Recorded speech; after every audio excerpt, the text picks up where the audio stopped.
climbing that ladder in New York City. I was there for almost 10 years. I went from being senior director to executive vice president. Don't get me wrong, I loved what I was doing, but I hadn't really been taught how to manage my mental and physical health properly. I wasn't taking care of Shanti like I really should have as I look back on it. Some people might say, yeah, but you had a lot. You had the salary, you had the car, you had the corner office. That's all great, don't get me wrong, but I have my peace now, and that's priceless. Try to find that work-life rhythm. Some days are gonna be good, some days are gonna be bad, but things are gonna go wrong. And it's like how you bob and weave and create that rhythm in your life, because it's not gonna be a complete balance, but there are gonna be ebbs and flows, and you have to know how to bend, to make things work for yourself. You never know what type of motivation or intervention you'll get from actually hearing somebody else's story and what they've been through. And that's why I'm so open about my mental health journey and sharing it, because I think the more people know, the more they grow, and they see like, oh, I'm not the only person going through this. Like, I actually can get help and come out on the other side of this.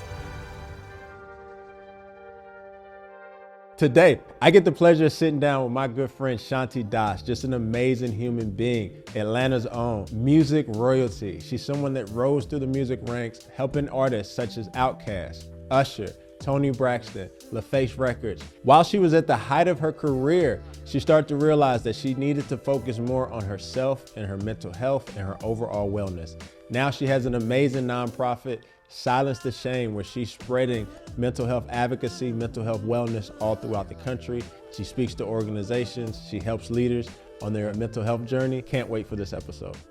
You're a music lover, and you used to be a DJ in college. If I came to your house, what would be the top 5 songs you'd be playing to start the cookout?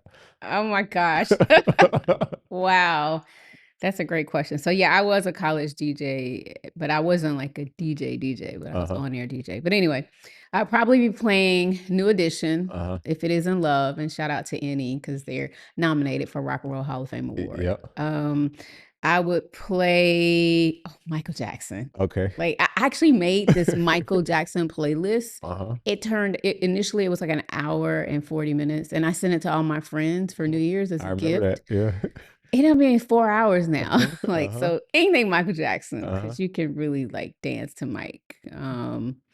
I will also probably play, like, I loved hip hop back in the day that was more like Planet Rock. Okay. Africa Bambaataa, that sort of thing. So I would have that like 80s hip hop going, and these aren't exact songs, but and then I just love old school R&B, like Better Love from Luther Vandross. Like, I like it. I'm like real kind of laid back, kick back R&B kind of girl. Yeah, I like it. Why music? What attracted you to music as a thing when you get to college and to start your career there? I have to go back to even before college, because my late sister, who was 9.5 years older than me, I grew up in a house seeing like 33s and 45s, albums all around the house, Prince and Earth, Wind and Fire and LTD.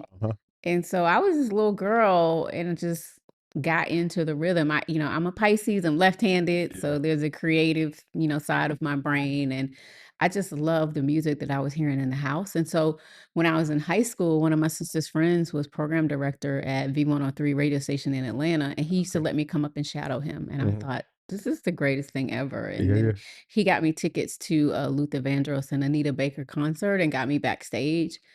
And I was just so in awe of the people, the movers and shakers. I was like, I want to be one of these people, like the people behind the music. Yeah.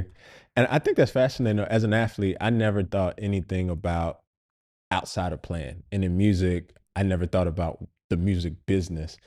As you're leaving college, how do you enter into the music business, even though it's a passion and you're not the singer or the pianist? First of all, my mom was like, you gonna do what? Because like as a little girl, I thought I wanted to be a lawyer, stuff like that. And I'm like, I want to work in the music business. She was like, what is that? Yeah. So anyway, I started interning. I was like the networker in college, and I was very involved on campus. As you mentioned, I was a DJ. I was also the assistant promotions director at the radio station. I used to help program a hip hop dance show on Saturday nights. And then when I got back home to Atlanta during the summers, I started interning at Capitol Records and did that for 2 summers. Then when I graduated, I was a Sony Music intern and then got hired at LaFace like 4 or 5 months after graduation. So I put in the work. Yeah. And a lot of people really, to this day, when I see some of my friends from Cuse, they're like, yo, you were working in the business when you were in school. Like, you really put your mind to this thing. And so, yeah, I just kind of embraced everything and really took networking seriously. And I was like that little girl that was just passionate, baggy clothes, Yeah. sneakerhead. I had met Jermaine Dupri when I was in high school. So I was hanging out with him and Crisscross when I was home in Atlanta, and kind of remember seeing that trajectory of how they put Atlanta on the map. Even before, what happened with Outkast, you got to Yeah. shout out like people like Jermaine Dupri and Criss Cross and Dallas Austin and Another Bad Creation. Like they were really kind of laying the foundation Mhm. to take our music, globally. And so I was like, I want in. Yeah. How does one like network authentically to find these people? Because the one thing that I've realized about you, your relationships have stood the test of time where it's not, industry relationships. You really are friends with these individuals. How are you networking in that? So I still believe this wholeheartedly to today. We live and work in a relationship economy, Hmm. and it's half of what you know and half of who you know. And so I just was this confident little girl that wasn't afraid to ask questions. And so I think it was easier to network in the music business back in the late 80s and early 90s because there were a lot of music conventions, things like Jack the Rapper, the Urban Network Convention, BRE in New Orleans, Impact Convention in New Jersey. And so I learned about those conventions and I went. I Yeah. either saved my money or I finagled my way in. I remember, shout out to Michael Malden, Jim Rainey's father. He Yeah. snuck both of us in, Jack the Rapper, one year Yeah. when I was little. And I would go to these panels and I would raise my hand and ask questions. And I know they were like, who is this little girl? Like, who's not even in the business, but asking all these questions. So I just tried to, I really saw it through the lens of a child. I was Yeah. eager. I was excited. I was a dreamer. Yeah. And Yeah. I felt like, nothing could stop me and hold me back. And Mhm. so I was determined to like learn about the business, make solid relationships, and really, push forward to get my foot in the door. Uh, Now, the big elephant in the room, music's a male dominated industry in a lot Yeah, of ways. it is and was.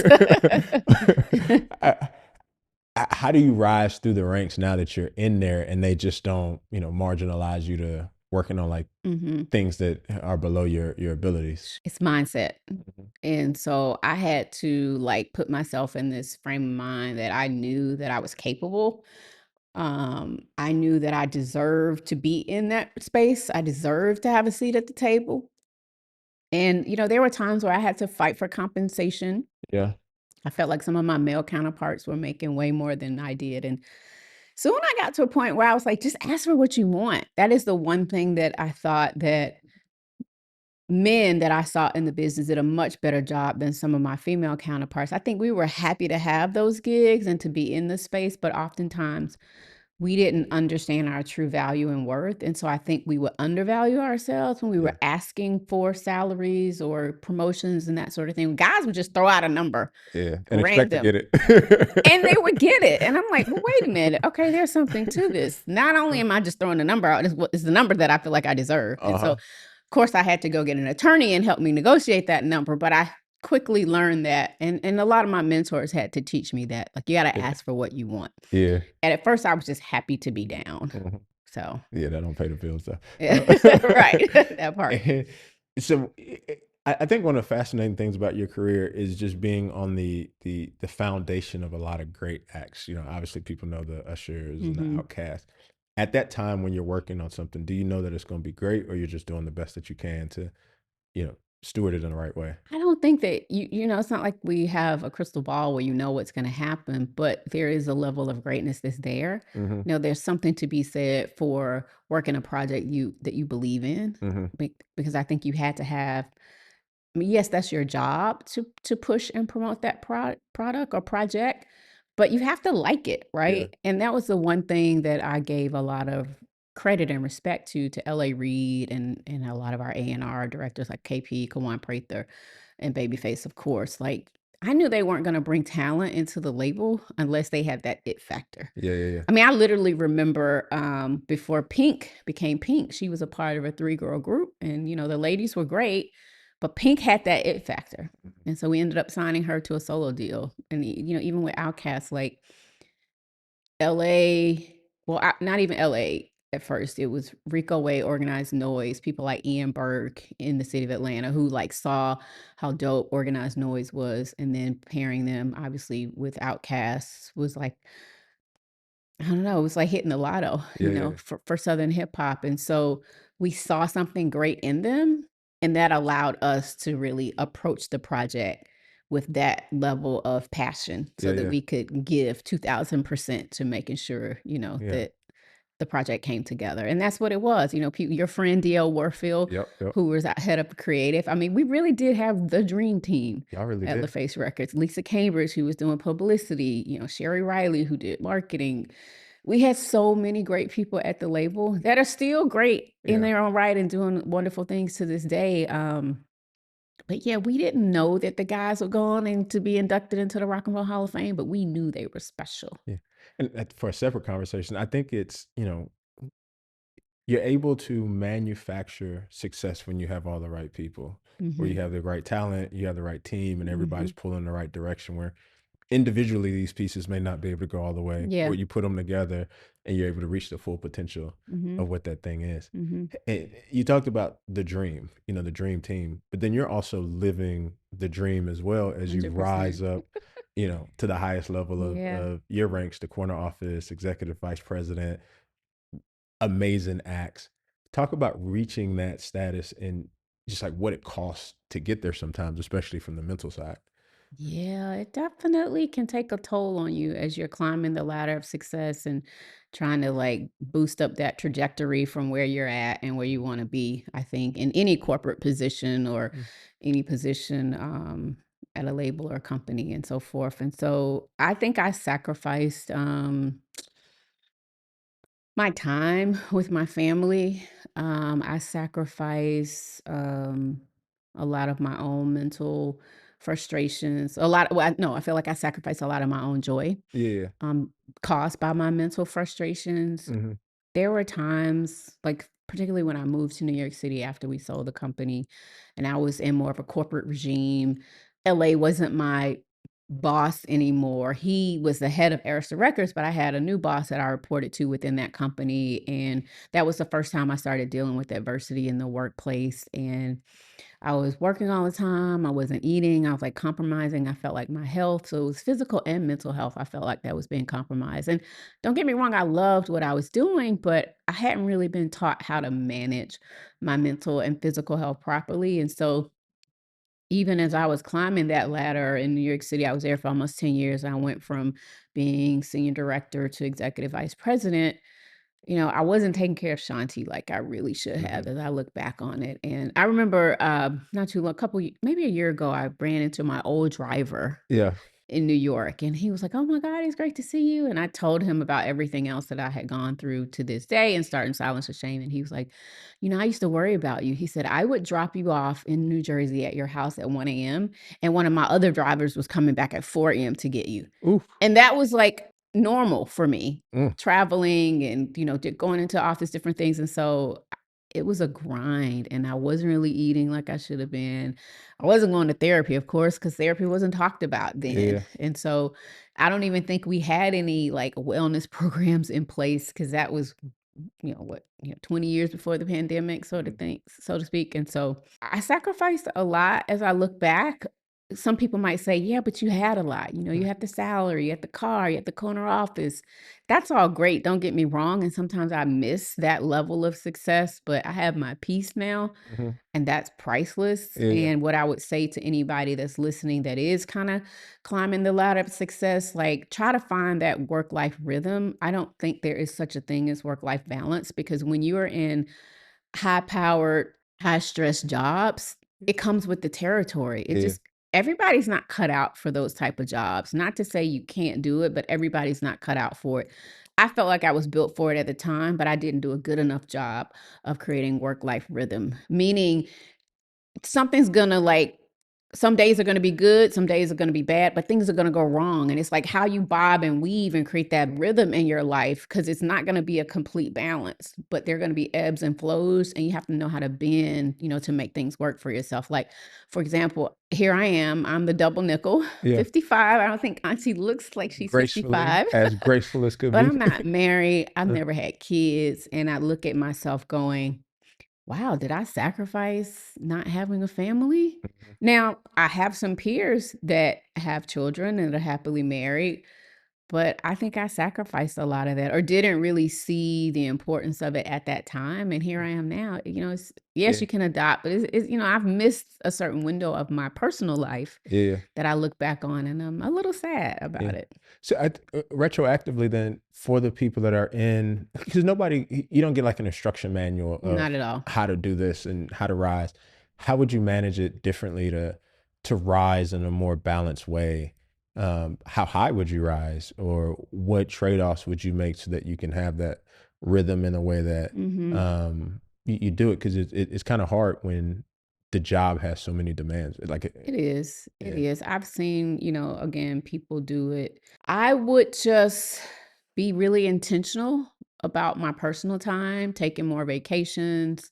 Um, Maybe I would have had a family. I know that Mhm. that's something my nuclear family wanted for me. My mom, my brother, and my sister wanted me to have a family, and attached myself to their family. So I Yeah. think I was kind of appeasing myself, Mhm. playing auntie and being Yeah. close to them, but not really dealing head on with the idea of me having my own family. So I think you have to just make time for it, Yeah. and if your boss doesn't understand, or if you're in a situation, you're ready to start a family and you become pregnant and your job is not really willing to give you the time that you need, maybe that isn't the right job for you. I think being bold enough, and brave enough, if you Mhm. will, to like find the right company or job that works for you, or maybe becoming an entrepreneur is an option where you can have more autonomy and time for yourself. Yeah, yeah. I think I would have just been more intentional about me, about Mhm. Shanti, and not just about the company and the artist. Because I gave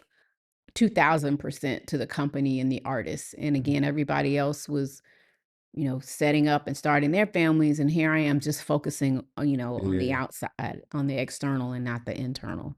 Yeah. And then it gets to a point where, life is happening outside of work, life is happening in work, and you realize that, hey, I actually have to step away from this to focus on me. Mhm. When you've risen to the top, how hard is it to let it go? And what was like the deciding factor to make you say, you know what, I gotta focus on Shanti now? Yeah, it was very hard for me. I don't think that was anything that was planned. Hmm. Stepping away, absolutely, I can say unequivocally wasn't about this grand plan I had about stepping away. It was the end of 2009, beginning of 2010, and I was riding uptown in Harlem one day and my entire right side went numb. Yeah, yeah. And literally, like head to toe, I couldn't, feel Hmm. my hands and my fingers, and my legs were numb. It was all a direct result of stress after I had all these tests run. And I was like, "What am I doing to myself?" And my sister was like, you're killing yourself. Like, what is Hmm. happening? Like this job, you're executive vice president, making $500,000 a year, Range Rover, corner office, everything that we dream of." And it was great, but I wasn't happy. Also, my mom was developing Alzheimer's. It was just a lot going on around me personally, and I wasn't being fulfilled anymore. And I think I was at a point, even though I was EVP, I was a little stuck creatively. Yeah, yeah.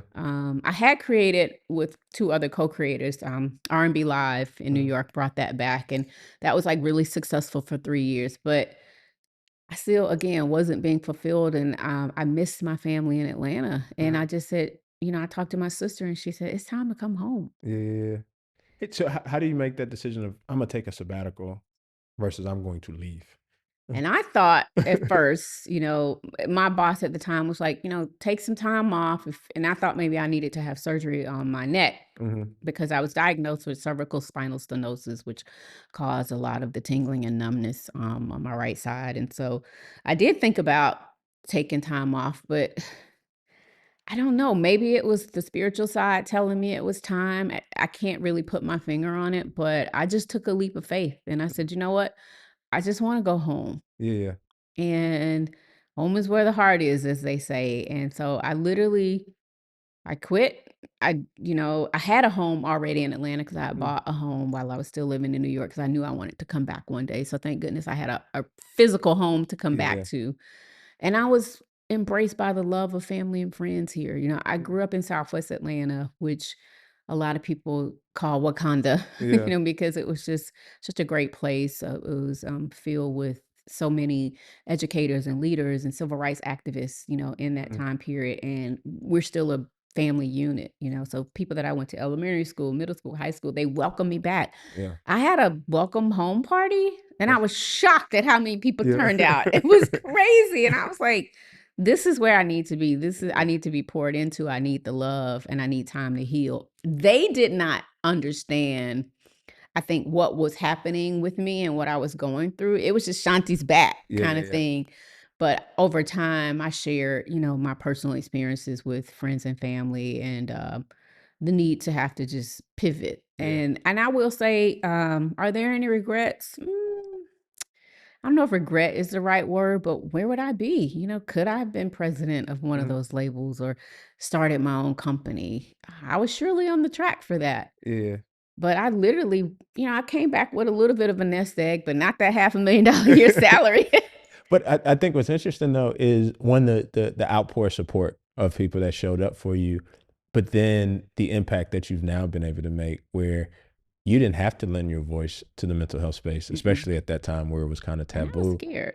And now, I mean, I don't even know how to quantify the amount of people that you've impacted Oh, of having like such a prominent and respected voice thank to then you. share what went into that to be. I mean, that's a vulnerable moment. Like I'm struggling. Yeah. Like who helps the leader almost Yeah. when they're struggling? Yeah. What went into talking about it, but then taking another step and saying, this isn't just my journey.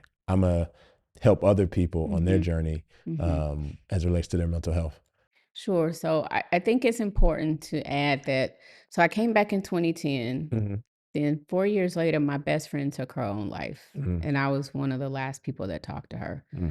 So then that next year brought up a lot of my own struggles and insecurities and, um, depression and anxiety that I had dealt with. Also, my dad died by suicide when I was 7 months old, and we never dealt with it as a family. So those emotions and feelings came back up. So it all kind of came to a head in 2015. And that's when I had serious suicidal ideation. Hmm. And that's when I knew, like, okay, s- something's got to give. Like, Yeah, I yeah, got to get help at this point. And yeah. I had gone to therapy while I was living in New York for a brief stint, but didn't continue it. Right. And so my sister and my pastor, Raphael Warnock, convinced me to get help. And Hmm. that's what I did. And once I got that help, to kind of answer your question, I realized, well, this is something that I got to share. Yeah. And I just felt so compelled to start being open about my story. And I can't tell you the number of people that would hit me, texting me saying, oh my God, I too dealt with this, or I went with that, or thank you for your voice, thank you for your courage. And this was pre-pandemic. So people weren't, wellness wasn't everywhere, mental health wasn't a thing to talk about publicly. And so it felt good to be doing something that was so raw Hmm. and vulnerable to help other people. And I just came up with a hashtag, silence the shame. And here we are now, Yeah. 10 years later. But I think it's fascinating though, because it is, when I was going through my accident, I would have people say, hey, I know what you're going through. And I'd look at them and they wouldn't be an amputee. And I'm like, how Yeah. do you know? Yeah. And having a voice that's been through it, I think it holds a lot of gravity of a high powered executive or somebody that's risen up and or Hmm. wherever they are, that you actually have tangible experience. Yeah. Just talk about some of your insights that you give to leaders around just how to balance their mental health, how to still navigate life and do their job at a high level while dealing with things that Hmm. are kind of invisible. For sure. I think, again, I do a lot of public speaking to major corporations and different companies. And one of the things, again, I tell people is take your vacation, Yeah. take your time. That's time earned. And, not every company allows that time to roll over, but you need that time to stop, put the brakes on, and pause. Hmm. You got to step away from the work, Yeah. Yeah. right? Because I think now that a lot of people work from home, it's easy to pick up that laptop at 8 o'clock at night or 10 o'clock at night. Or even if you're an entrepreneur, this is my company, I still got to do it. But hey, you're still human. We all have Yeah. the same 24 hours in a day. So I tell people it's how you prioritize those 24 hours in a day.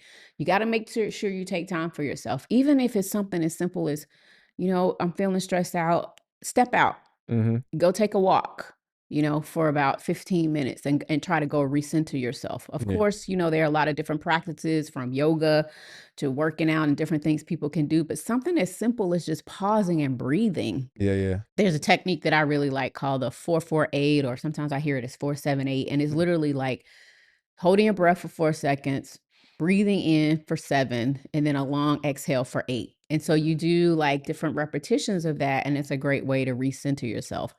The other thing that I tell leaders is take advantage of the resources that the companies have. Mm. Again, post pandemic, most companies now have all these employee resource groups set up, or a lot of wellness activities or different things that happens throughout the month, throughout the year. Yeah. Use it. Yeah. Yeah. It's there for a reason. I can't tell you how many people that I talk to and they're like, yeah, it's there, but I haven't. I'm like, come Nah. on. Come on. Come on, y'all. Like, Yeah. literally, you got to pour into yourself. And I think that's one of the hardest things, especially for high achievers, because we're so used to pouring into others Yeah. that it really takes a lot for us to pour into ourselves. And the other thing I would say is just, find that person who is your one, or who is your tribe. We're in basketball season now, so you can't start a game without 5 people on the court. Yeah. So like, who's your starting 5?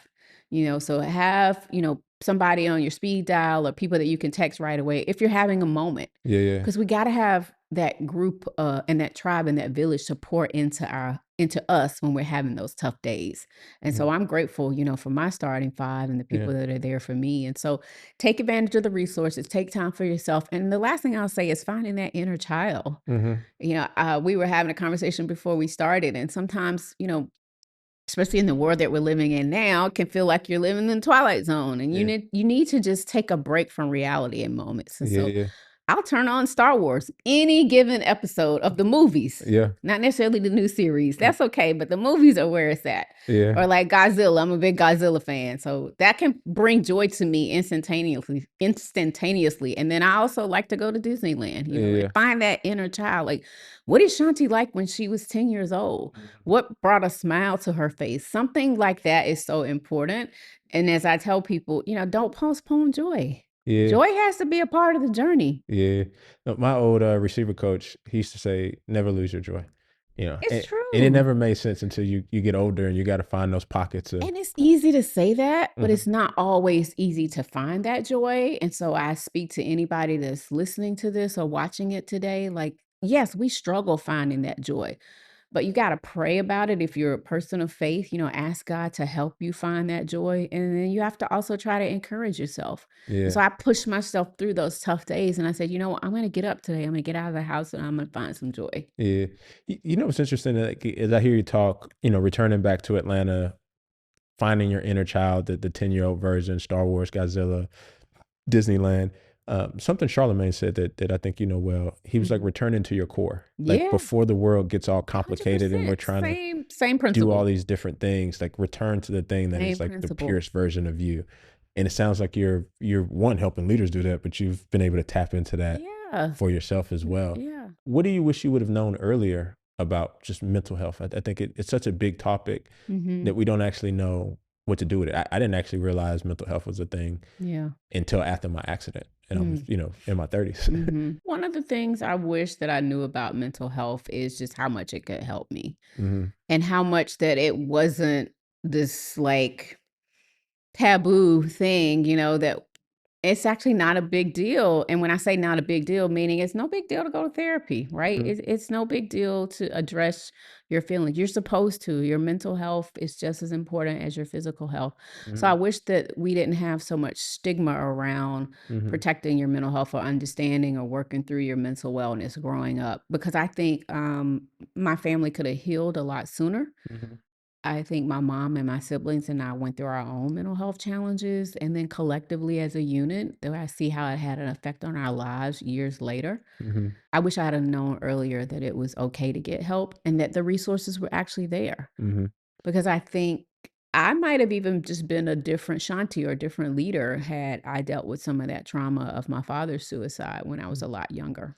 Yeah, and I think one of the biggest things that catch people off guard is we see the happiest people, unfortunately suffer victim to mental health.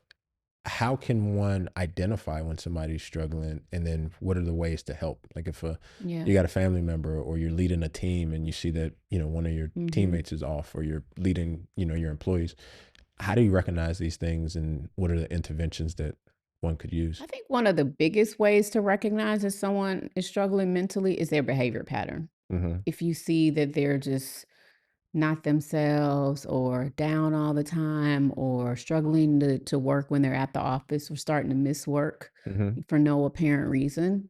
So if you notice a consistent negative, if you will, behavior pattern in someone or in a family member and a loved one, you need to, try to step in and say, hey, you want to talk about this? And I know it's easier in some situations than others. And sometimes people have more of a severe mental illness. And so there's a different type of intervention, a crisis intervention that may be needed. But if Mhm. it's someone that's just struggling and you can see those behavior patterns, you have to be able to introduce those resources or even say with them, hey, I'll go get help with you, or I'll come talk to HR with you, or I've been through this. Sometimes storytelling, that's why I love, the idea of storytelling, because you never know what type of motivation or intervention you'll get from actually hearing somebody else's story and what they've been through. And that's why I'm so open about my mental health journey and sharing it, because I think the more people know, the more they grow and they see, like, oh, I'm not the only person going through this. Like, I actually can get help and come out on the other side of this. And Yeah. so being able to again recognize it. So I tell people, I kind of coined this little term for a new acronym Yeah. for RAP, RAP. Uh-huh. So the R is recognizing those unfamiliar thoughts and feelings, whether in yourself or in someone else. Mhm. The A is accepting and acknowledging that it actually happened. Because you know how sometimes you might act out or do something and you just ignore it and act like, Yeah. yeah, I didn't do that, or That that wasn't me. wasn't me. Yeah.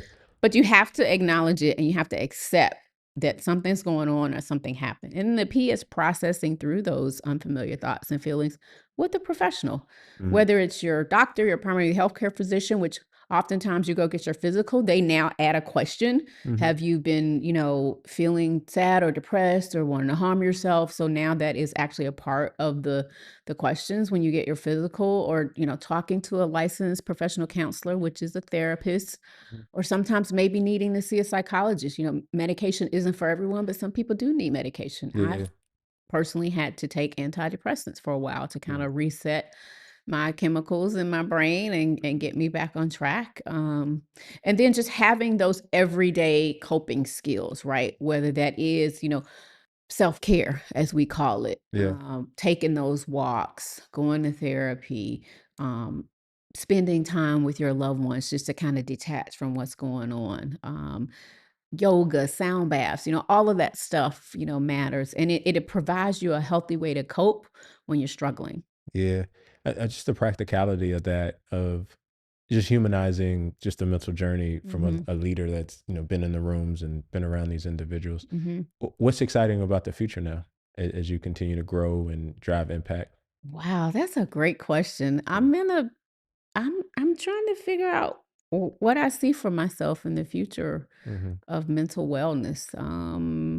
Just a place where, one, from a pure statistic standpoint, it's just seeing people who are leaders that are struggling to get the help that they need. Yeah. I don't want to hear of other leaders taking their own lives. And I know sometimes suicidal ideation can be situational or a direct result from, an incident that had happened. But I want to see leaders thrive in a way that they're happy Mhm. and that they're whole from a mental and physical health perspective. And I'm hoping with the advancements in AI that we're thoughtful about those advancements, because although I think we're making strides with robotics and Mhm. artificial intelligence, I don't want that to take the place of, humanizing mental health struggles and what's going on. It's not just something you can just check a box off, right? We still need humans to lead with empathy and to lead with support. And so I love to see the community continue to build around people who may be struggling. And,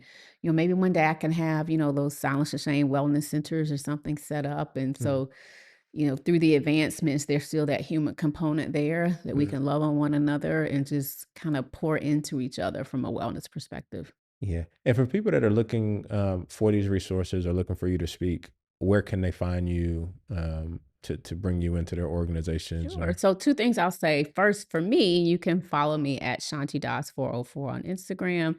I do have a website, www.shantidas, SHANTIDAS.biz. So, it gives you all the information about me. You can book me, you can learn about what I've done in my career, music, and everything. Mhm. But then also my nonprofit, Silence to Shame. We're in our 10-year anniversary coming up in May. Congrats. And thank you. So you Mhm. can check us out. We have a lot of great resources and information on the site. It's www.silencetoshame.com. Follow us on Instagram at Silence to Shame. And of course, we are a 501c3. And if Yeah. you'd like to donate to the organization, again, just visit our website. Yeah. No amount is too small as we Yeah. continue to try to serve our community. I love that. I love that. And I think you're dope. Every time I Aw, see you, thank just the you. joy that, we talk about joy, the joy that people have around you, whether they are uber famous, or, nobody knows their name, just that gravitational pull of you being just an amazing human being. I appreciate Um, that. I try to just stay humble and let God lead me because I appreciate the people who respect me for what I've done in music or what I've done now in mental health. But I'm just a country girl from the A. I just, humility. A lot of times, it's funny too, and this is one of the last things I'll say. I was told I needed to be more of a bitch in the music industry, to be the boss, uh-huh. if you will. I wasn't tough enough. I Uh-huh. was too nice to people. And I think that's just in my DNA. And I Yeah. thank God for providing me with the humility my whole life. And that's why I think here I am, you know, 50 plus years later and still have great relationships in the world, with people I grew up with or people I work with. I try to Yeah. treat everybody with kindness because we're humans first. Yeah. The complexity of being at odds with yourself because you think you have to become something to be successful, Mm, which is different than how you naturally present. How do people wrestle with that of, I think this position says I have to lead like yeah, this, I have to do X, Y, but this Z. is who I am, Yeah, however I present. that's a great question. And I think sometimes we all experience it thinking we need to do something to get to Mm, this place, right? From point A to point B. My faith is what has kept me mhm. and my friends. Yeah. I tell people, like, so people used to see me at events. I'm working, I'm in the club, I'm promoting Outkast, but I got my homegirls from high school or middle school hanging with me, and they kept me grounded. Yeah. So I would say to any high achiever or successful person, like, keep the real people around you, Mhm. right? And keep your faith or your belief in the universe, whatever that higher being is within you. You got to stay connected with that. I Yeah. found an old card that my mom had sent me when I was in college. And college is time to start wilding out and doing your Yeah. thing. And I had my fun. Don't get me I partied in high school and college. But my mom was like, I'm proud of you that you're still going to church. Yeah. And yes, some people could say that's routine. You could just go to church, but Mm, being present in the moment, being present in times of your friendships. And there were times where I felt like I was selfish and I wasn't as present as I should have been. But, having the wherewithal to keep that faith, having that presence, and keeping good people around you. for sure. For sure. Before we wrap up, any questions for me? What made you start having these conversations? Why did you want to start sharing people's journeys? And I know you have such an amazing story and journey, and I'm so proud of all that you've done. Because of this, it being so, visual, people, whether I want them to or not, sometimes just come up to me and they just start sharing. Hey, Hmm. I'm going through this. Hey, Yeah. my spouse had this event happen to him. My business is going through this. I had this childhood trauma situation. And so what I started to realize is that everybody is dealing with some type of Yeah. transitional moment. And a lot of times they're dealing with it in isolation. And so I Hmm. get privy to these conversations that I'm not equipped to add insight on Yeah. all of them. And Hmm. so leaders that I respect is, how did you transition whether it's career to career, from, you know, mental state to mental state, from one profession to another or up the ladder or whatever it is. The goal is really just to collect as many, you know, people that have actually done it the right way with integrity, have had to go through, you Yeah. know, the valleys and figure out how to rise back up to the top. Yeah. And so it's kind of a joy to be able to, you know, sit down with people I respect, to hopefully impact somebody else that's trying to troubleshoot and piece this life together. And you were on the Silence of Shame podcast. So I I want to was. I thank you for was. sharing your story. I So was. I your was. viewers can go back and find that episode on Yeah, I our was. podcast I as was. well. I've just been so inspired by you. And you too, I feel like are good people. Mm. Good people is a thing. It's a good thing. Yeah, And it's something at this point in my life that I only want to be around good energy. And I can read people as soon as they walk in the room, and I'm like, I need to go over here. And that's no disrespect to anyone, but I can't handle a lot of the negative energy anymore. I'm just in a place and my name actually means peace in India. So my dad was Indian, and I'm finally trying to live up to my name. Om Shanti Shanti. I just want to be around peaceful people and good people. And I realized this after my accident, where like life is fragile. You know, It it is. could be gone at any time, and I just don't have time to waste doing things or being places that I'm not actually fully engaged in. And it's not 100%. Yeah, But the trade off for it, I would rather be with my family, or I'd rather be with my friends. that's right. And I'm here doing something that I actually don't want to. And so Yeah. I need to move that time into things that, you know, are more meaningful. The power of no. No. And I didn't learn that. To your point, you know, when you two things I'll say going back to life as being fragile. I lost my sister unexpectedly in 2019, and then I became my mom's caregiver who had Alzheimer's. Then I lost mom in 2022. So I've been on this grief journey as well. Yeah. Grief is a big part of my story. That's another day, another podcast. But I'm about to launch my grief pocket guide. Yeah. It's just navigating the grief journey, 30 tips on navigating loss. And so I'm doing a lot around that and healing and just trying to just stay in a place of peace and calm because of that. Having gone through that grief journey and understanding how I have to protect my peace, I realize more about the power of no. I've been asked to do certain events or gigs, and it just didn't feel right in my spirit. And I'm okay with saying no, but I used to be the people pleaser. Yeah. Doing everything, showing up for everybody, going to every event. And now I am so confident and happy when I can say, no, I can't do it, but I still love you. And keep me posted and let me know how I can. And I genuinely mean that. Let me know what aligns where we can support, but it's got to align in my spirit and my heart for me to want to do it and be there. Even if I turned down a speaking gig. It was a paid speaking gig, but it wasn't in alignment. And I said no. And I slept okay that night. And don't get me wrong, I can use all the speaking gigs right now because it's hard out here, but it's got to be in alignment. And I wasn't always like that. Well, keep saying no, and we're going to keep loving you because you're good people. Thank you. Same to you. I appreciate you so much. It's been such an honor. And I always get a smile on my face when I see a text or I see you at an event because, like, you're such good people. So shout out to you and your family, and I wish you all the best. I appreciate that. Thank you. And bring back Atlanta Live. Don't bring it back. Bring it back. Okay, we'll think about it. Just tell me no.